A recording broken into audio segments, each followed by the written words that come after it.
जनादेश में आपका एक बार फिर स्वागत है। महाराष्ट्र और हरियाणा दो राज्यों के चुनाव नतीजे और रुझान हमारे सामने हैं और इस वक्त की खबर है वो ये कि पहली बार जब से ये शुरू हुआ है आकलन जो हमारे पास रुझान आ रहे हैं उसमें बीजेपी 120 से ऊपर अब तक 89 सीटें जीत चुकी है और अपने अकेले दम पर 120 से ऊपर 123 सीटों की ओर बढ़ती हुई दिख रही है। इस वक्त हम सीधा चलते हैं मुंबई में। हमारे संवाददाता योगेश इस वक्त एनसीपी ऑफिस में मौजूद हैं, राष्ट्रवादी भवन के सामने, और उनके साथ एनसीपी के एक नेता भी हैं।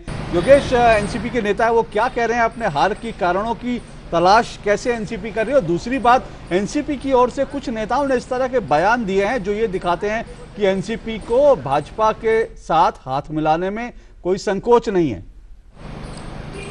बिल्कुल, राहुल नवरेकर हमारे साथ हैं, एनसीपी के नेता हैं। आइए उन्हीं से जानते हैं जो सवाल आप कर रहे हैं। राहुल जी, ये बताइए कि कुछ एनसीपी के नेता हैं वो ऐसी भी बातें आ रही है कि वो बीजेपी के साथ जाने के लिए तैयार हैं, क्या ये सही है? एनसीपी किसके साथ जाएगी या किसके साथ सरकार बनाएगी या किसको समर्थन देगी या नहीं देगी, इस सब मामलों में अंतिम निर्णय एनसीपी के अध्यक्ष सम्मान्य शरद पवार साहब ही लेंगे और वे जो निर्णय लेंगे वह निर्णय अंतिम निर्णय होगा।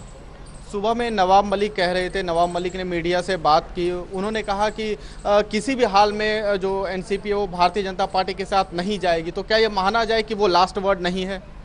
एनसीपी आइडियोलॉजी यानी हमारी जो आइडियोलॉजी है उसको ध्यान में रखते हुए महाराष्ट्र के भवितव्य में जो योग्य निर्णय होगा उसको ध्यान में रखते हुए अपना निर्णय लेगी। तो कुल मिलाकर अभी जो रास्ता है उसको साफ समझा जाए। कौन सा रास्ता? जो अगर ज़रूरत अगर पड़ती है, अगर भारतीय जनता पार्टी और अगर एनसीपी की ज़रूरत पड़ती है, अगर भारतीय जनता पार्टी या किसी दोनों पार्टी में किसी की तरफ से अगर इस तरह का कोई प्रस्ताव आता है तो उस पर आगे बढ़ा जाएगा? नहीं, देखिए, मैंने आपसे वही बात बोली कि ये सब निर्णय डेफिनेटली टेलीविजन चैनल पे नहीं लिए जाते। ये निर्णय सम्मान्य शरद पवार साहब लेंगे। योगेश से राहुल से ये पूछ लें प्लीज। तो सम्मान्य शरद पवार साहब ने पहले ही स्पष्ट कर दिया है कि महाराष्ट्र के भवितव्य का विचार करके और हमारी जो पार्टी की आइडियोलॉजी है उसको ध्यान में रखकर ही ये निर्णय लिया जाएगा और मेरे ख्याल से यह बहुत कुछ कह जाता है स्टेटमेंट। योगेश, इनसे राहुल से ये पूछे, हो सकता है शाम तक ये स्थिति ना हो कि इनको पूछा ही ना जाए कि जी आप निर्णय लें कोई, वो शिवसेना के साथ ही गठबंधन बैठ जाए, पर अगर ऐसी स्थिति बनती है तो शरद पवार साहब डिसीजन लेंगे। ये कह रहे हैं हम आइडियोलॉजी के बेस पे लेंगे, उसका क्या मतलब है? इनका दरवाजा खुला हुआ, इनकी आइडियोलॉजी बीजेपी के साथ, इनको लगता है कि उधर की ओर है कोई रास्ता?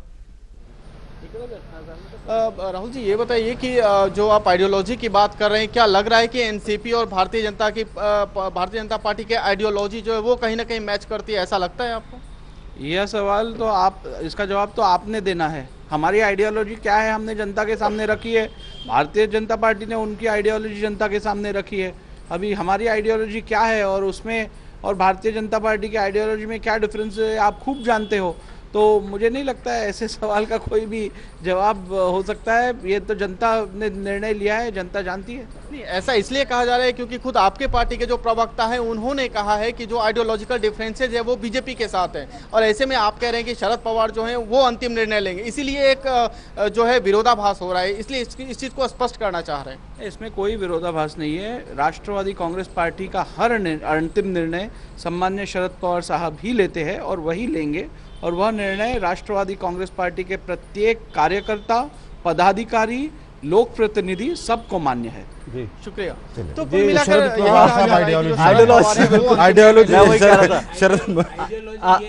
जब भी एनसीपी को ज्वाइन करना होगा किसी बड़ी पार्टी को, तो वो ये कहेगी महाराष्ट्र के सम्मान के लिए, महाराष्ट्र के विकास के लिए हमने ऐसा किया। बिल्कुल। दूसरी बात ये भी है कि नवाब मलिक साहब एक बात कह रहे थे कि नहीं जाना है, लेकिन राहुल जी खुद शिवसेना के रहे हैं तो आइडियोलॉजी के तौर पर वो कैसे अपने आप को करीब देखते हैं ये बड़ा दिलचस्प है। लेकिन जाहिर तौर पे आइडियोलॉजी इस वक्त जो एनसीपी की है वो शरद पवार साहब ही जो तय कर दे वो हो जाएगा।